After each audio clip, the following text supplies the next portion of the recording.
right, well, welcome everybody for San Diego Comic-Con at Home edition. This time we're here for our Everyone's a Critic panel, and we've got our regular compatriots from around the country back with us once again. Thank you guys and gals for joining us, and let's see. Let's do introductions all around. Bob. Hi, I'm Bob Chipman. I'm from various websites, currently The Escapist and independent series on YouTube. Very glad to be here. Thank you once again for the invite. Alan. Yeah, I'm Alan Ning. I'm the managing editor of FilmThreat, and sad to not be in San Diego right now.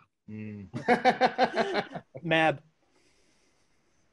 I mean, I'm not sad to not be feeling the humidity, but Anne Butler, editor-in-chief for Aggressive Comics, also news editor for Nerdbot, brand new job. Congratulations. Yay, congratulations. Woo.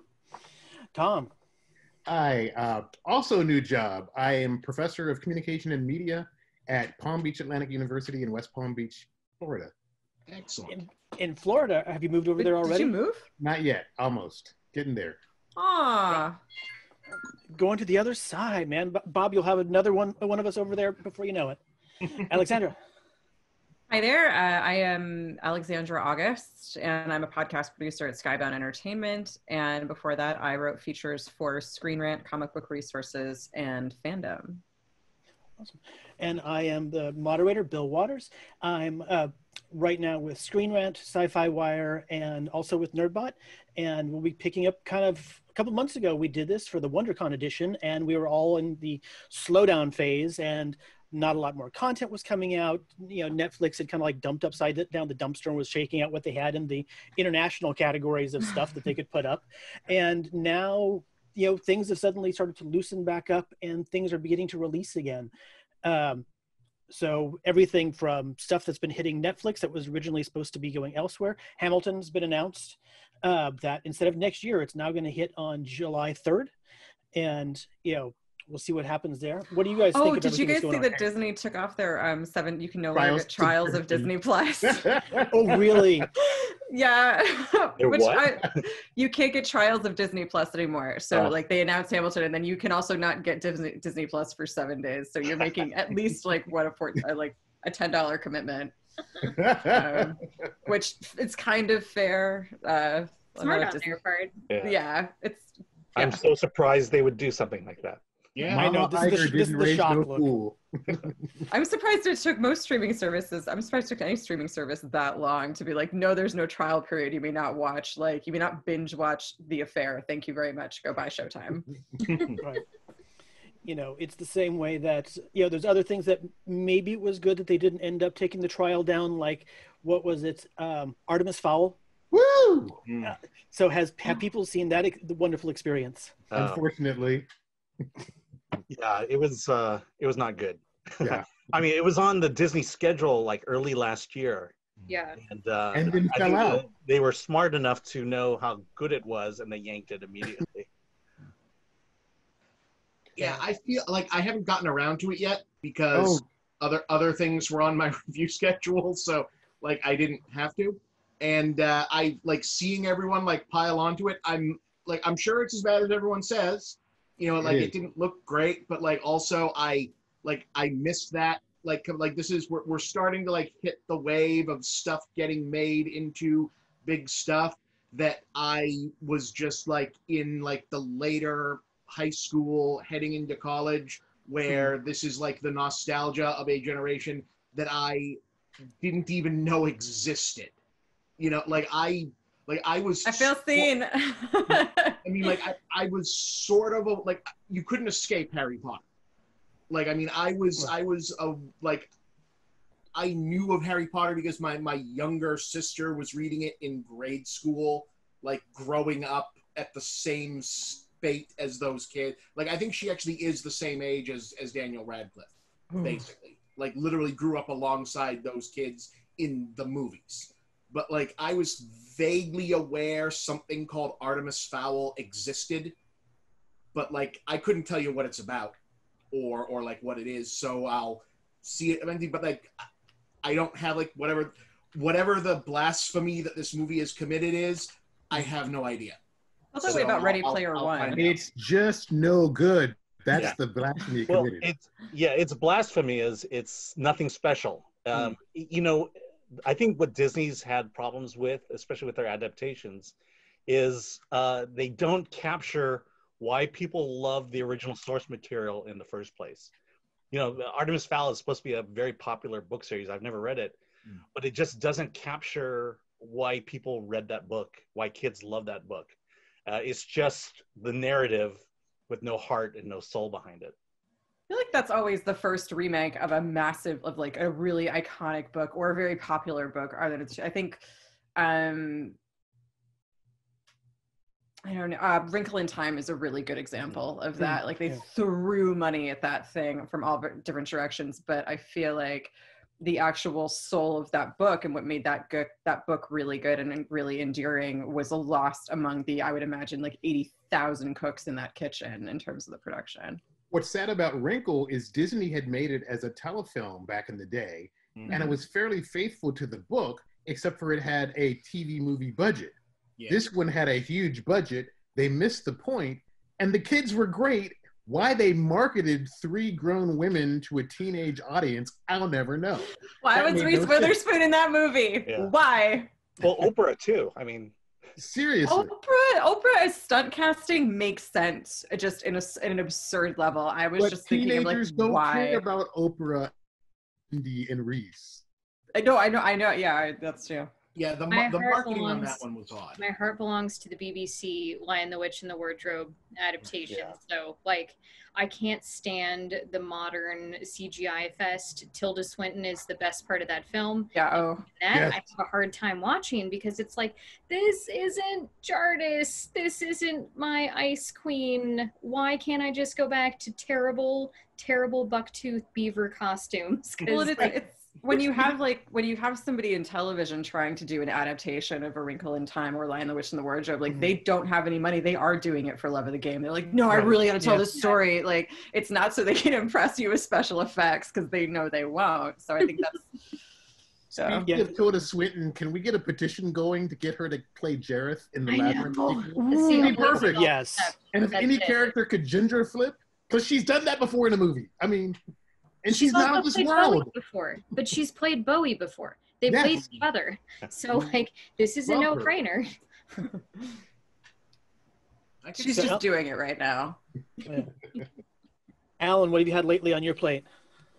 Oh, I just got through Palm Springs Short Fest. We're doing all these festivals online now.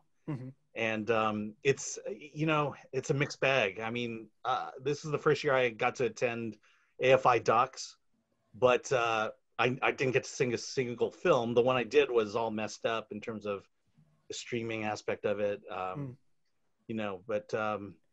that's kind of, and then, we're not getting a lot of films. I think the last major film I saw was The King of Staten Island too. How was that? Compared to like, I would liken it to Trainwreck. It's a, it's loosely based on the life of Pete Davidson. And I think they do a good job telling a good dramatic story. It's got funny moments, but I appreciate the heart with it. And I know a lot of people don't agree with me on that, but I came out ultimately liking that film.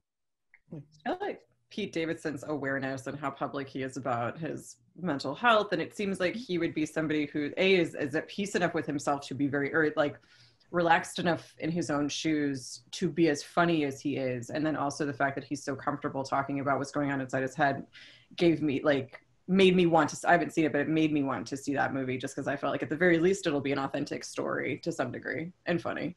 I think a lot of its humor comes in its heart as opposed to agreed. What you would associate with like 40-Year-Old Virgin, where it's extreme situations and crass. I like the fact that wasn't there. Has anybody seen Defy Bloods? Yeah. Not yet. No, not yet. Bob, what'd you think? I really liked it.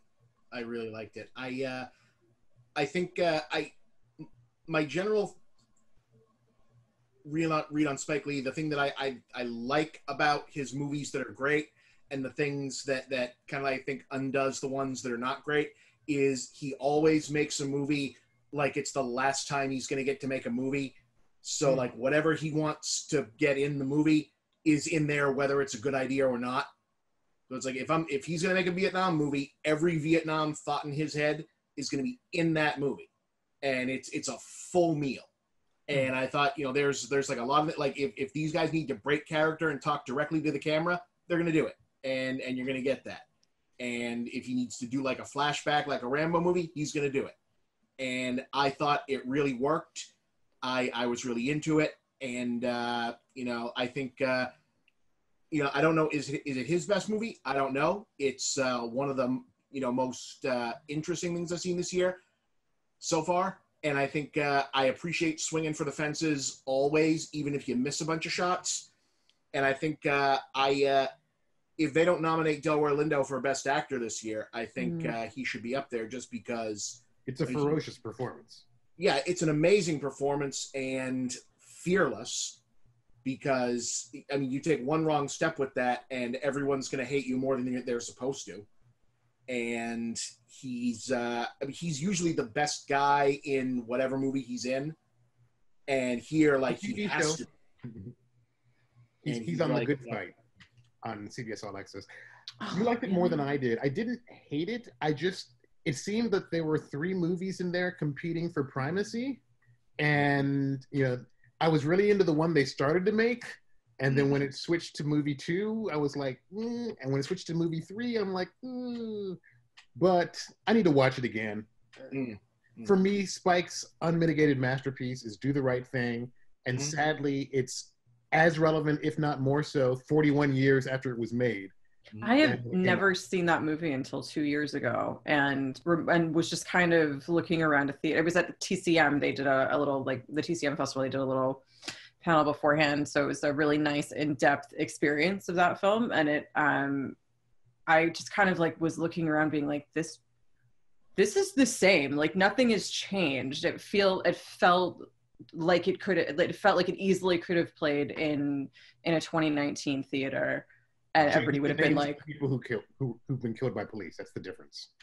Yeah, exactly. I was kind of shocked. I was like, wait, has this legit been going on for this? And I felt like completely and utterly just like, about like kind of really felt my own ignorance to that and my own privilege and like all that. Just kind of.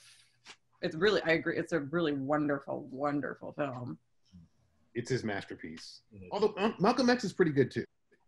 But Do the Right Thing, I love it. It's a comedy for the first 2 acts structurally, then you get to act 3, and then everything goes to hell. Kind of like the real world. Hey, regarding The Five Bloods, did Spike Lee do something different to that film, knowing that it was going to Netflix, or was it pretty much a straight Spike Lee film? Oh no, it's a straight Spike Lee film.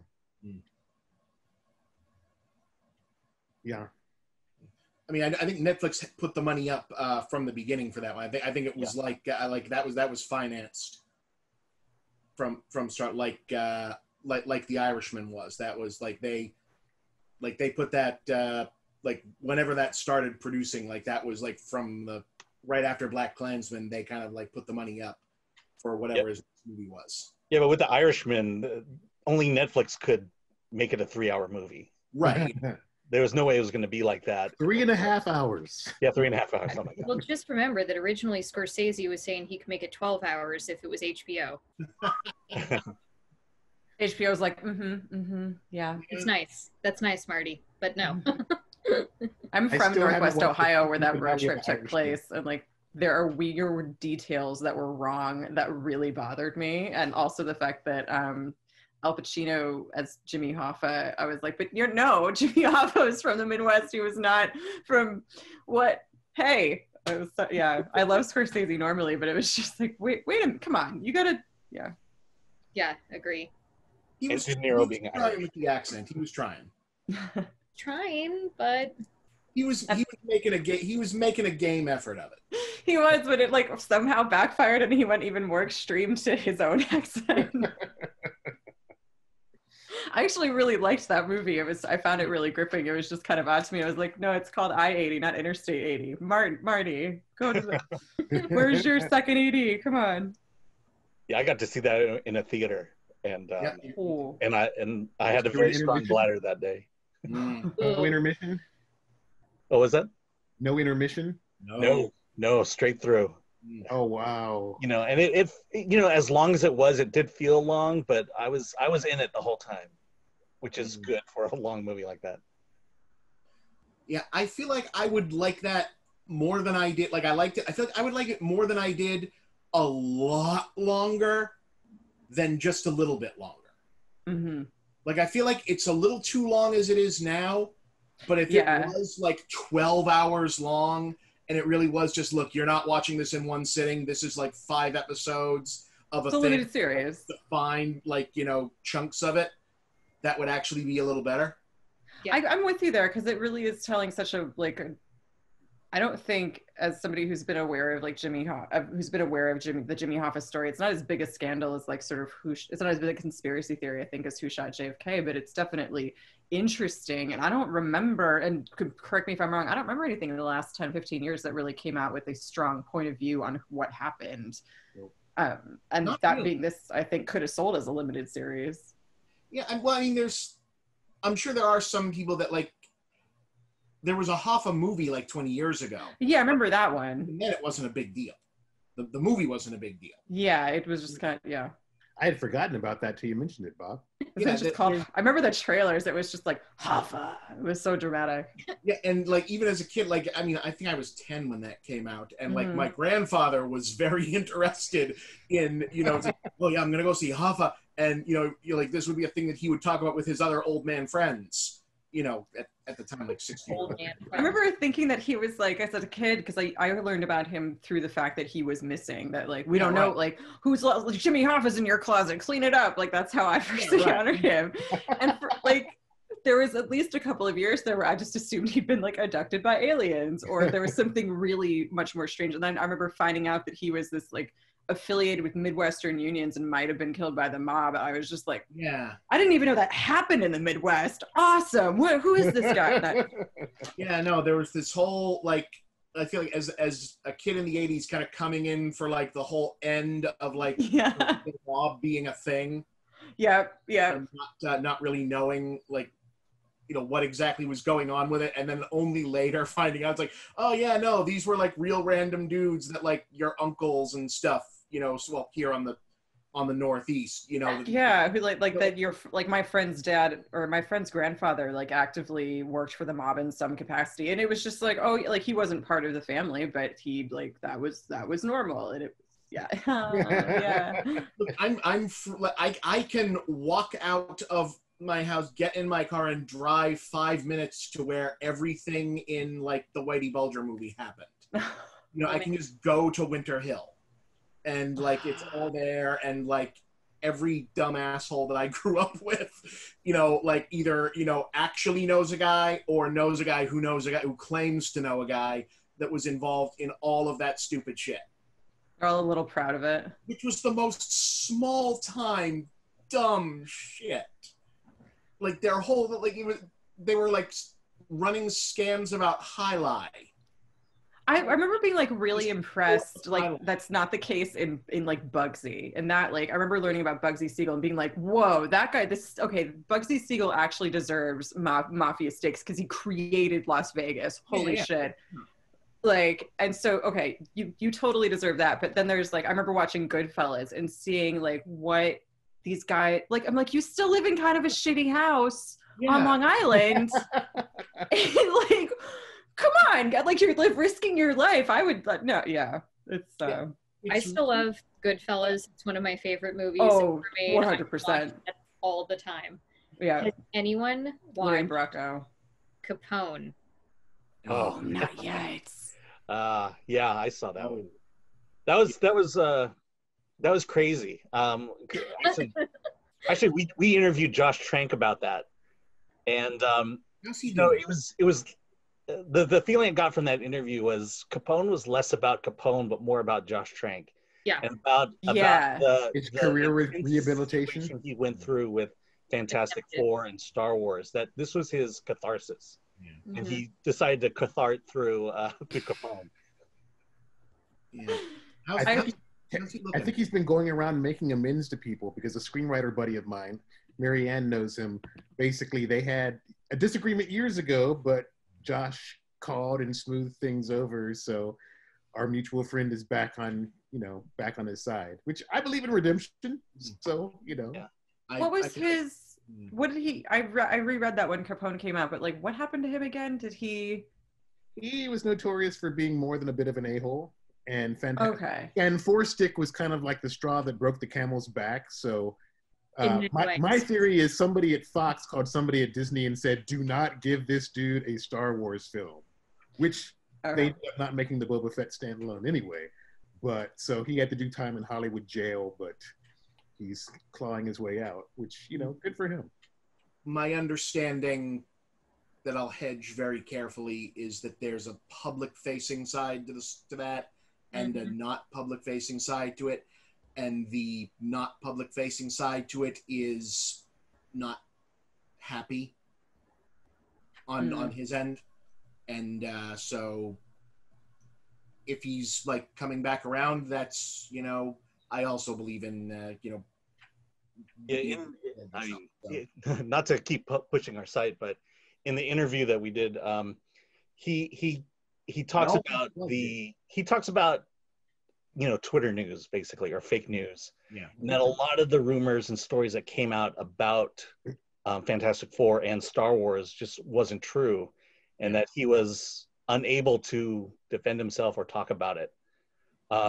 That I think that what I got was regarding Star Wars was they basically told him Han Solo died, which was basically going to screw up his story, and so they canned his story. Yeah. So he talks about knowing that Han Solo died before two years before everybody else did, and he couldn't tell his soul.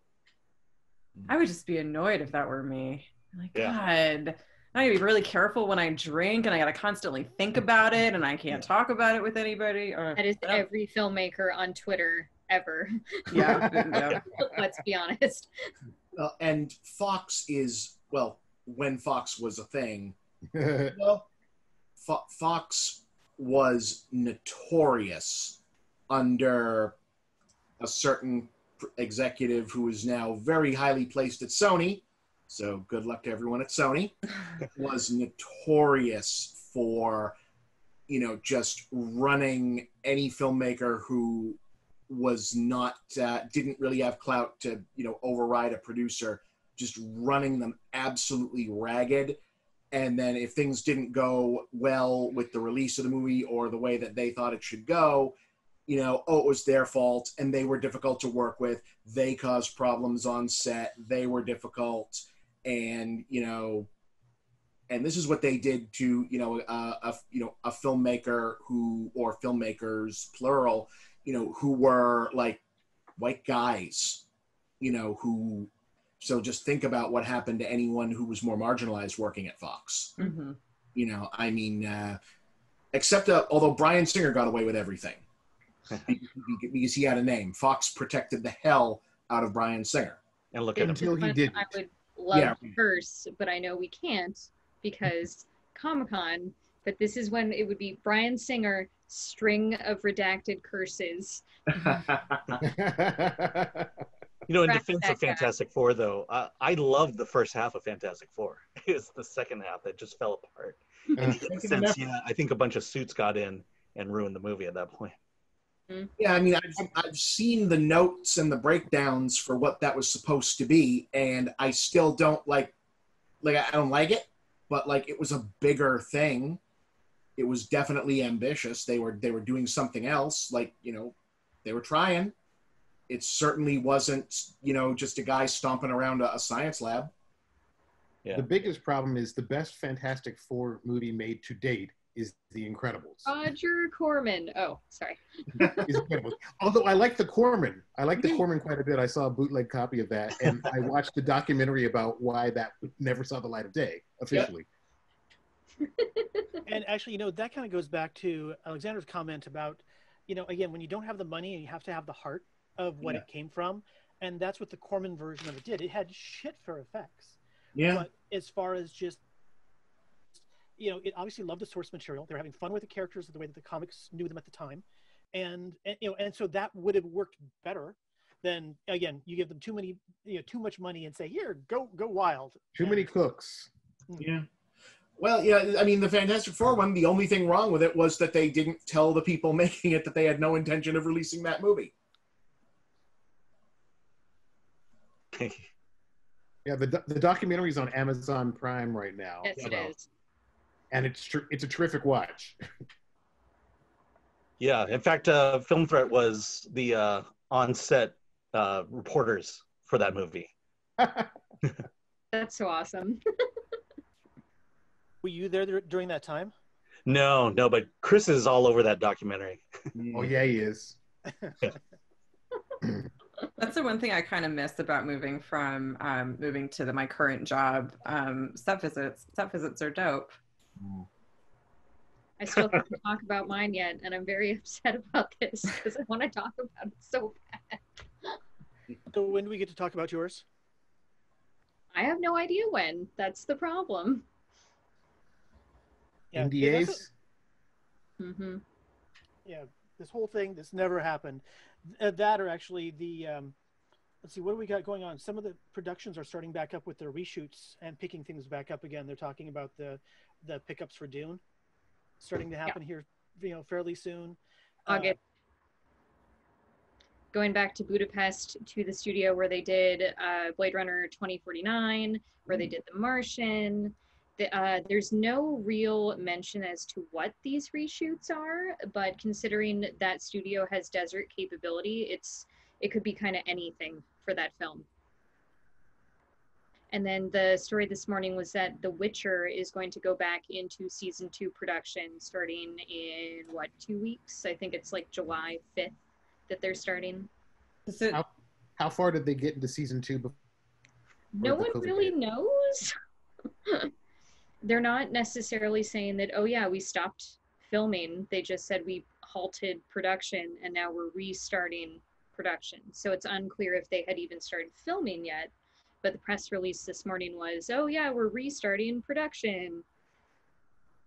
Also restarting production on Matrix as soon as they can get their crew back over there, into Germany, isn't it, to pick up their on-site locations. Well, they were filming in San Francisco for a long period of time, but I think they wrapped up. They finished the San Francisco set, and then they were in the midst of transition to Germany when everything happened. Have they discussed any safety protocols while shooting, or is everyone going to be 6 feet apart? I think a number of them are doing some of the using either the Hollywood ones that have been worked out. Some folks are just looking to sequester everybody together, going, "Hey, we're going to do barracks, and everyone's going to live together. I think that's quarantine and don't get started." If you can pull off the barracks thing, just do that. I've read some of the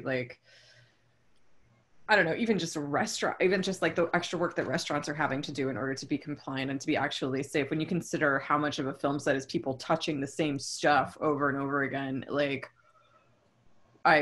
just barrack. A lot of the guidelines that Film LA have released have to do with the number of bodies on set. So they're having people do multiple roles rather than having, 10 people to fulfill this one thing. It's one person doing 10 jobs for the 12 hours. It's just kind of crazy. There was a really good article in Variety, I think, about just how film sets have been unclean and kind of gross for a while. And they went into the fact that when if a show is tight on budget, one of the first things they'll cut is overtime for people who are doing overtime and for, people who are doing craft services or something like that. And they interviewed a couple of those people. They're like, it's our job to clean per se. But, oftentimes when, with sets running over, they'll cap our overtime. So we only have the opportunity to basically do the main part of our job. And so oftentimes it's just COVID nightmare. Yeah. Mm-hmm. Does not surprise me. What makes you wonder when movie theaters open up next month, how many people are going to go out? I mean, personally, I'm going out, but, am I the anomaly? I am being very careful with. I mean, I'm mildly immunocompromised. Is the way that it's been put to me. With type 2 diabetes, so or I'm not sure I'm supposed to say in reversal or remission. My doctors differ on that. But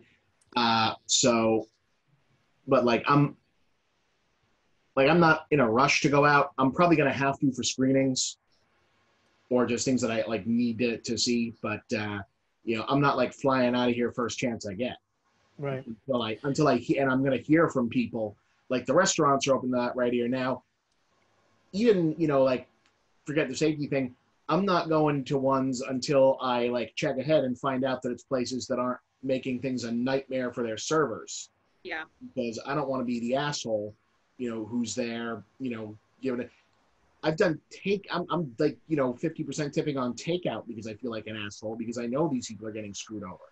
There's places like chains around here are doing like enclosed tents outside to get around the you must be outside to serve thing.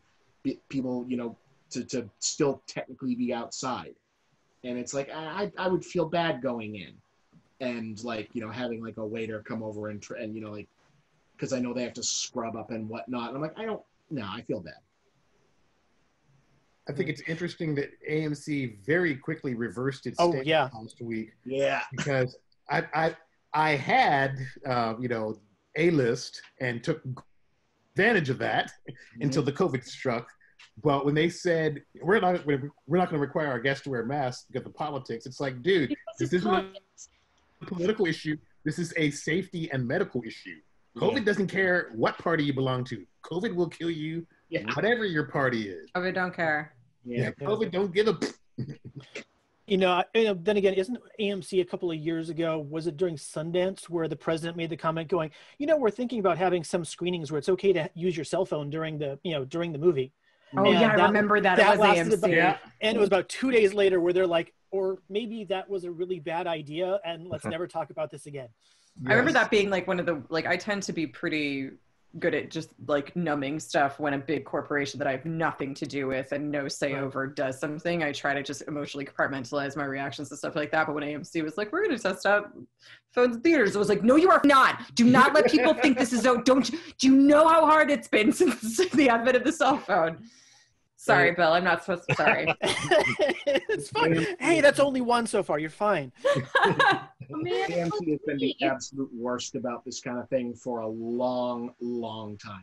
AMC would genuinely love to have absolutely no rules about any kind of thing going in and out of the theater. So no, come in, just whatever. Cell phones, no matter whatever. They would love. Because they don't care. They are like their projection is bad. Yeah. Their projection. They have like the worst projection standards. Unless you're in a premium theater. Really? Even then, their premium theater projection sucks because they hardly ever, if they've got like a 3D movie running in there, they'll leave the 3D lens on when it's not the 3D screening. The aspect ratio will be wrong. They don't care. That's awful. It's you're going to the wrong AMC. I was going to say, you need to go to the right AMC, dude. I know. It's funny after having done, so many times going to screenings and things like that, the level of difference of engagement between like the theater managers and what they care for the experience for their patrons. Some, like Bob, like you're saying, some just really could not give a hoot what they got their money. Screw y'all, I'm doing it. Where others are like, they really care and they, they'll do what they can. They will actually, from time to time, actually spot check the tunings on the projectors as opposed to, we did it once a quarter when the guy came in. It should be fine, 3 months later. What was that Scorsese film about the priests in Japan? Silence? Oh, Silence. Yeah. Oh. So we went to go see that and it stopped midway through twice and they could not get the film back to the position it was when it stopped. So they had to restart. Worst film experience. Oh no. I hired a projectionist at Soho House. Jesus. The screen room held 50 people. It was it's an awesome screening room, but it's not like it made them any money, but they hired a projection. Jesus. I had no idea. So what are you guys looking forward to coming up in the near future? Things coming up either on streaming or looks like it might actually go into a theater. Tenet? Will people come out to see Tenet? Will that be the thing that brings people back into the theaters? I think Warner Brothers is going to delay it until they're sure people are going to go to theaters to see it, because they've got so much money invested in that. I get the sense that people are desperate to go out and be in a movie theater. I think it will do very well. I think you're going to see a lot of these multi-screen theaters just showing Tenet in every single screen, just to accommodate the people who want to see it. You know. Yeah. And part of it has to do with people being crazy enough to risk getting the virus, but people want to go out. Yeah, I think the whole, I know, like I just got done saying that, like, oh, I'm going to be very careful about this. I don't think most people are going to be very careful about this at all. I think there's a window, like, right now with people, you know, there's just been so much going on in the collective consciousness that people are like, you know what, we're not worrying about COVID right now. And yes, the cases are going up, but I'm going to a restaurant because I need to. Right. And I think, like, we're going to have a window and cases are climbing and then it's going to go. So if you're going to release a movie, I would do it right now. And then, because I think it's going to swing back. The major chains aren't opening till or AMC's not opening till mid-July. Mm-hmm. Yeah, no, I think Regal is opening just a week before that. Yeah. And then my local theater is actually opening up this Friday, I think. Yeah. Yeah. What are they going to show? Out there.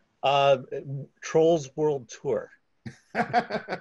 Whenever I hear someone start saying whenever they start saying Trolls, I think they're going to say Trolls 2, because they really should kick things back open with that. Just go back to a classic. Bob, you were saying?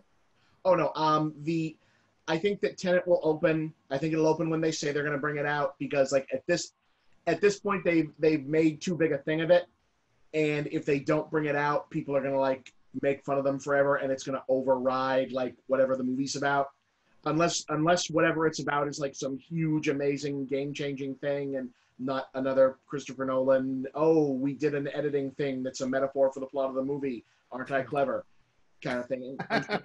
I mean, it's kind of, if you think about it, it's sort of an ideal condition for him. I mean, like, cool, like, literally there's nothing else to see. So, I mean, yeah, you could, like, if you want to go out, like, here's your only experience in the theater. It's probably going to be a good movie. Like, it looks good. I'm rooting for it. I didn't like Interstellar, but I like most of his movies. I'm very invested in the idea of John David Washington as like a big name above the title actor. He's me too. This is in him and what is the Rock show on HBO? Ballers. The fact that, like, he was on Ballers, which is, like, basically Entourage but with football, and which I'm very fine with and enjoy. But then, like, also to have John David Washington just be like, also Black Klansman, also Tenet, it makes me happy. Also Denzel's son, which I did not know until Black Klansman. I think that's cool that he has controlled it, or people have been like, we're not going to lead with the fact that you're Denzel Washington's son, and, like, he's a great actor. They don't need to. Mm-hmm. I think it's been interesting doing reviews for a couple of films this year, and I'm actually listing, and it will be playing in these drive-in theaters, something I never, ever, ever thought I would include at the bottom of a listing, going and showing at these 10 at the Roxy double wide, there is a silver lining to this. I would love it if drive-in culture had a nice little resurgence. It is like a continuous one beyond COVID. Well, I think some people there's been a number, at least in this area, of pop-up drive-ins. Yeah, Tribeca's doing one at the Rose Bowl. At the Rose Bowl, oh. Sorry, I just left to Los Angeles. I'm not going to be back for... There's one happening sometime in the next week or so that is a Mad Max screening down here in LA, and I'm very upset because it's sold out within, like, 3 minutes of being announced. It's like, damn it. It'd be so great. I would love it if someone tried to do, like, a concert, like a drive-in concert. Someone just did, and I would have Garth Brooks. Well, someone else, a national level band, and I can't remember who it was, but they did a thing out in the middle of the desert with a bunch of cars and did, like, a drive-in concert. Nice. Yeah, human ingenuity. I have a feeling, like, Mulan is still scheduled to come out, right? That's August, It's supposed to be the week before. It's scheduled for August 24th, but there's nothing official about that.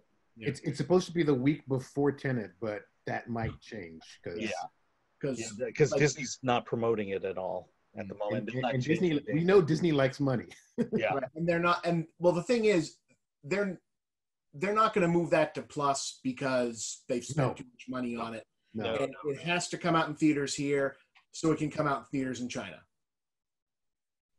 I wouldn't be shocked if they delay it all the way to the Christmas block, because that would be kind of the primary target demographic, since they already missed the blockbuster summer block. That would be the next viable time, especially with California looking like they're gonna do some more shutdowns, even though doing this whole rollout of various restaurants and events, it's getting pretty bad again. So don't know. When did Warner's push Wonder Woman 84 to? Is it now in it's next year? Yeah, next year. They pushed absolutely everything except for. I thought it was November. Or, I'm sorry. I've got it right here. Wonder Woman is October 2nd.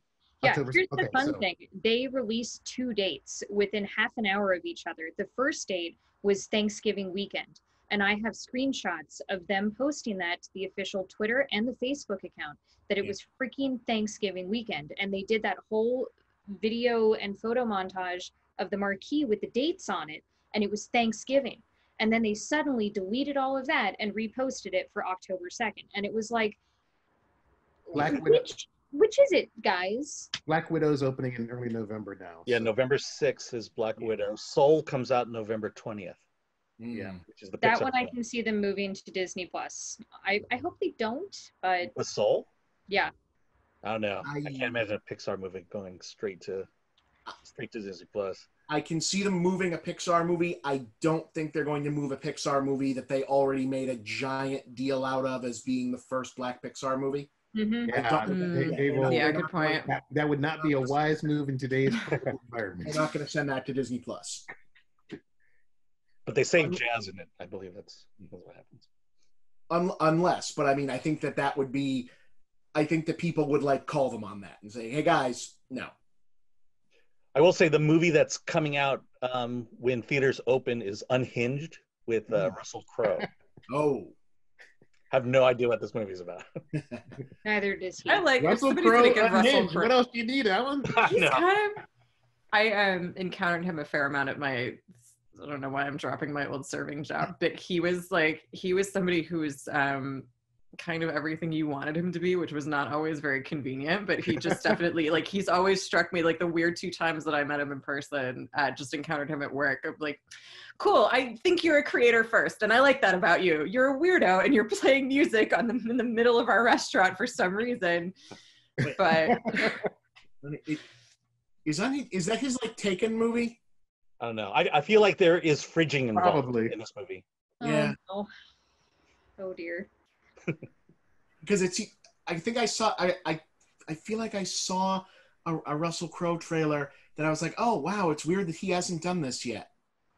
It feels like for a minute there, every male actor of a certain age Has done that kind of jumped on to like Kevin and they were all bad. Denzel. Yeah. Equalizer. Yeah, he did. Equalizer 1 wasn't bad. 2 kind of forgettable. 1 pretty good. Pretty good. Well, I'm looking at the quick description here, but it's a psychological thriller, and it involves road rage. Yeah, he's left feeling powerless and invisible. And he's gonna get real mad and kill people. He's gonna get real mad and kill people. Oh dear. So it's Falling Down meets Mad Max. Oh wait, is this the one? I think this is. Is this the one that's like it's like Duel, but like from the truck's point of view, and he's the truck? Like an evil version of Cars. It certainly looks that way, actually.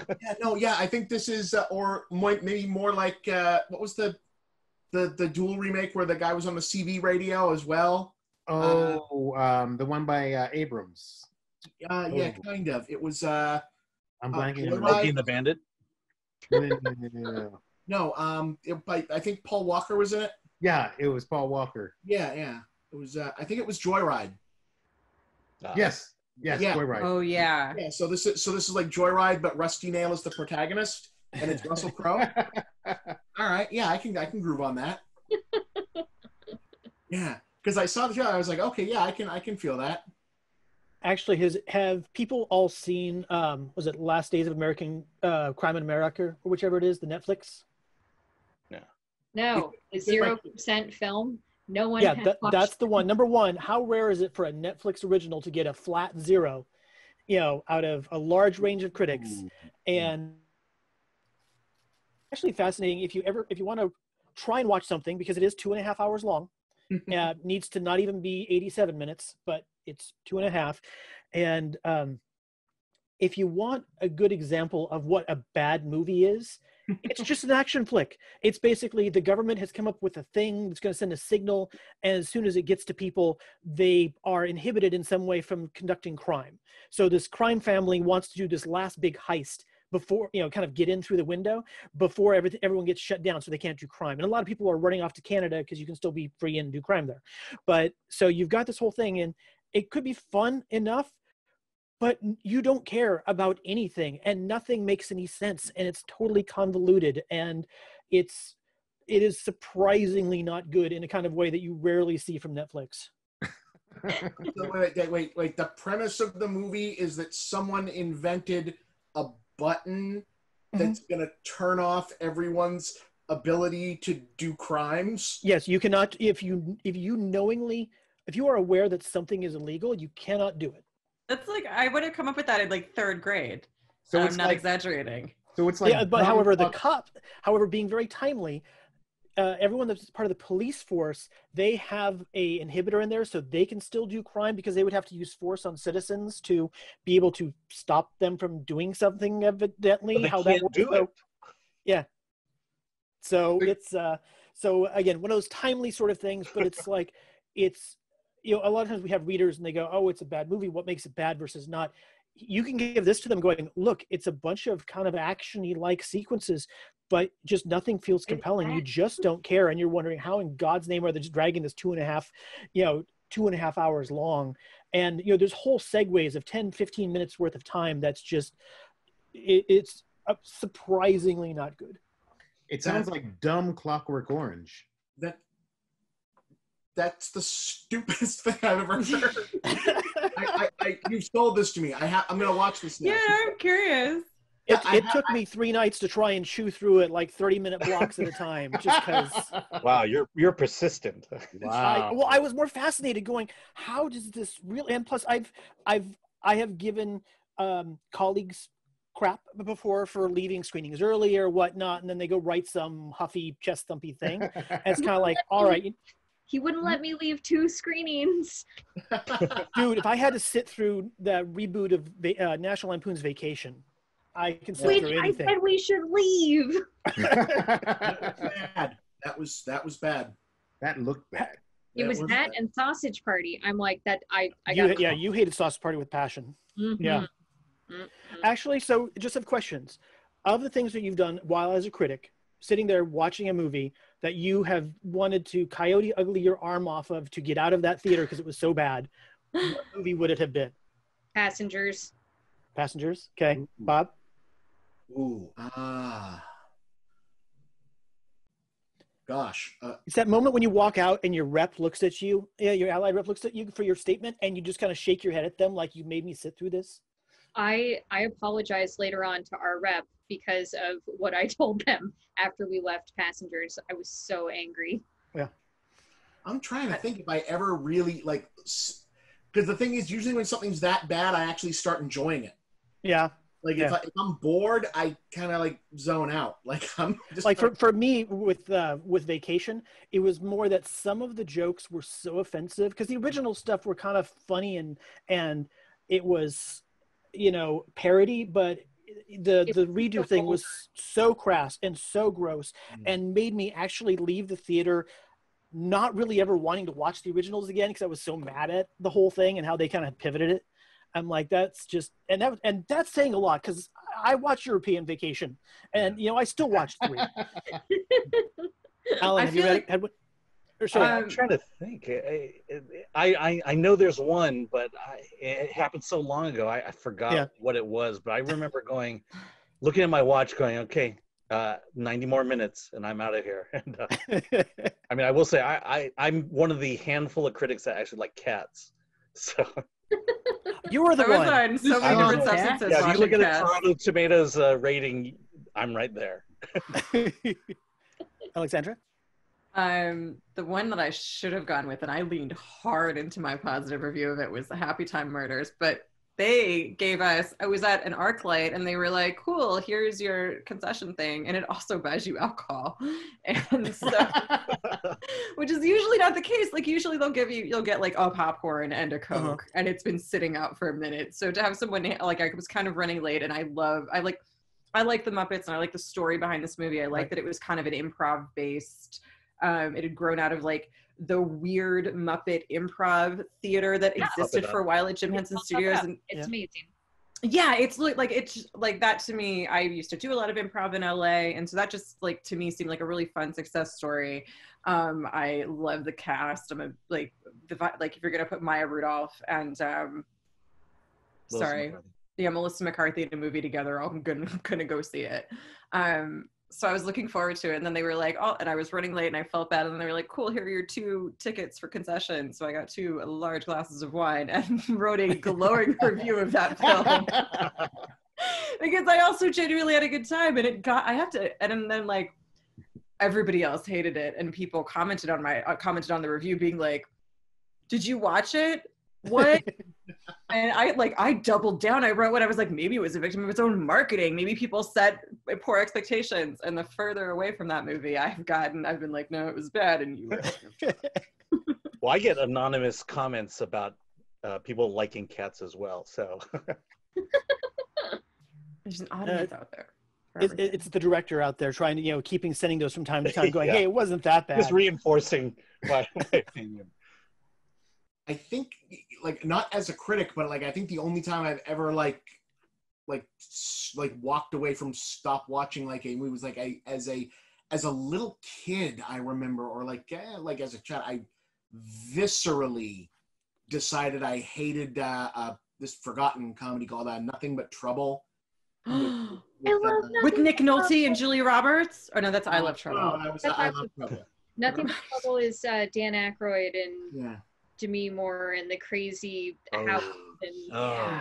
That's bad. It's so bad that it's kind of great. Yeah, it's like Chevy Chase and Demi Moore and John Candy's in it and Dan Aykroyd, and like everyone's playing like 3 or 4 parts, and there's a lot. It's like they're doing their version of like a Texas Chainsaw Massacre type thing, and it's not very good. And it's one of these like movies that like that whole crew made like after John Belushi died, and no one really wanted to do movies anymore, but like they had contracts, and it's just very bad and over budget and not funny. And as a little kid, I was like, oh yeah, hey, it's got all these funny people in it, and like we were watching it as a family, no one liked it. And I think that was the only time that I remember thinking like, Can I just get up and do something else? Do I have to finish watching this? Okay, yeah, I'm gonna go. But like, as an adult, I literally never walk out of a movie, even if I like if I viscerally despise it, I'll stay longer. Yeah, I sat all the way through Pixels. I was just gonna say that. I made it all the way through. I remember wanting to leave Jesus of Nazareth. I think that's what they called it. That they took the documentary thing that they made for like one of the Christian channels that was like a dry Jesus documentary, and then re-edited it into a narrative movie and released it to theaters just to like shit it out for Easter time. You mean the one that Roma Downey and Mark Burnett did? Yes. Son of God. Burnett did it. It was the Jesus portions of their Bible miniseries, which the less is said is better because it was bad. I mean, they are some of the most Roma non-offensive. A little bit, and it's like, hey, love you, but hire better actors and writers and directors and actually do something else in fact. It was not very good. It was not very good. But it had a telenovela Jesus. It did. Seriously, he is seriously a telenovela star. I'll give them that. And I have a high bar. I liked the Nativity Story. I think I have that on DVD. I don't know why I have that on DVD, but I have it. I remember liking the cast of that and thinking, oh, maybe. No. Keisha Cashel Hughes. Wasn't Oscar Isaac in that? Yeah, he was. I didn't see it. Other friends talk me out. He's in Scoob. Scoob has been getting like a weird amount of buzz. Am I watching this movie? It was fun. Yeah, it's not great. I just remember the first one they made with Linda Cardellini and what's his face? Scooby-Doo, Matthew Lillard. Yeah, with Matthew, whom I adored. I'm like so delighted he's a nice person. But I remember that movie just being like, no, as good as the TV show. And has been chasing Shaggy for like the past 20 years. Yeah, this is the first time they finally recast Shaggy, and some longtime fans were offended. It's like, dude, he wasn't the first Shaggy. He won't be the last Shaggy. No, they kept they recast a bunch of the other voices though, which is bizarre and unfortunate. But no, I think Tracy Morgan is Captain Caveman. Enough said. Frank Welker's still Scooby-Doo though? Frank Welker is still Scooby-Doo. Yeah, so there you go. Oh, Frank Welker, get that money. And Jason Isaacs as Dick Dastardly was brilliant. Yeah. The great regret so far of stuff not going to theaters this year for me as a critic is that I feel like if that had been in theaters, because all of the critics who didn't want to see it just could choose not to. Mm-hmm.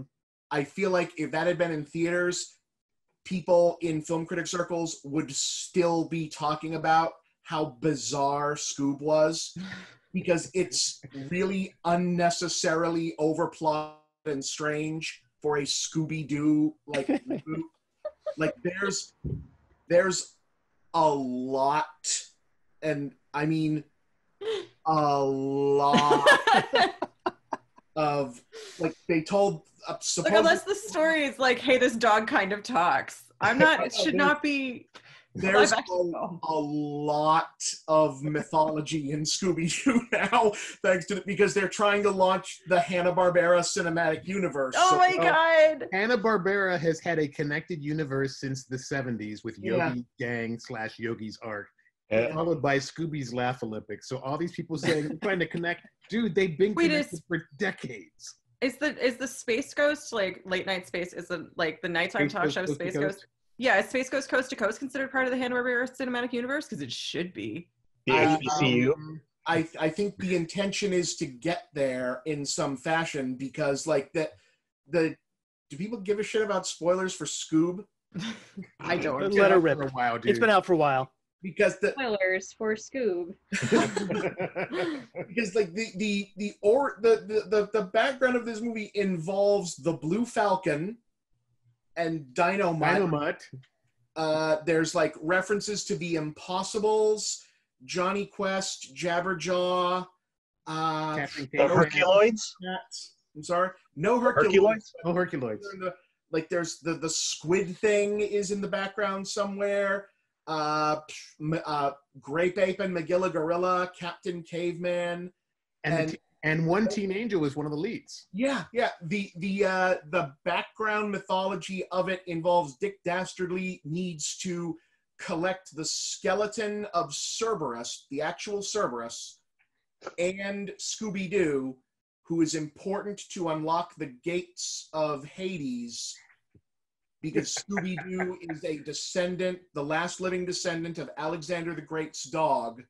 What the actual fuck? Which is why needlessly complicated.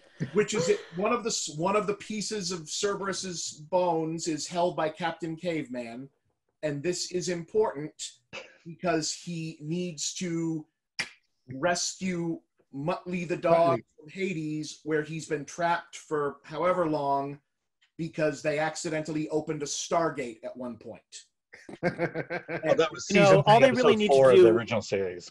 If they can dovetail any of this into Riverdale, then you can hook that to Punisher, and now you're out sideways. So now you can get all the way from MCU to. Were Gem and the Holograms were they Hanna-Barbera? Because they're a rival company. Sorry. Yeah. Yeah. Bummer. So close. So close. Give it time. Disney will buy them too. Who's got the rights on them though? Because I mean, like this is like that was is Warner Brothers now. So I think that was the first reboot out of movie a reboot couple culture years that ago? I remember being just like livid about, because it was such a good cartoon. I loved it as that was one of the first just like personal things to me that I was like, no, my love for that thing equals ownership of that thing. How dare you? And then it was a bad movie. I was bummed. Well, we're running up to our end of time. And again, I love whenever we can all get together and start chatting, because I could chat with you folks all for days and days, especially when my computer doesn't reboot on it. But no, thank you all once again. And let's go around. And where can people find you guys online? Bob? I am at The Escapist, escapistmagazine.com. That's where my Escape to the Movies weekly reviews and the Big Picture runs. Also at Movie Bob YouTube channel. Check out new stuff there. Marianne? Currently at nerdbot.com and aggressivecomics.com, and on Facebook as Harkonnen Knife Fight. Yay, Harkonnen Knife Fight. You're going to get more people once Dune kicks out. Yeah. I know. Sorry. Tom, you're up. Oh, you can find me on Twitter at TomDaveLA, ThomDavela. Awesome. Alexandra? You can find me on Twitter at ALXAugust. That's ALXAUGUST. I'm that across all socials. And yeah. Cool. Alan? Yeah, I'm at FilmThreat.com, and I'm also at MyPalAl on Twitter. Awesome. And I'm Bill Waters. You can find me online. Most socials is Bill RW and the number 3. And we'll see you guys all at conventions coming up eventually, or back at home in the spring. So everyone have a good night. Bye, guys. Bye.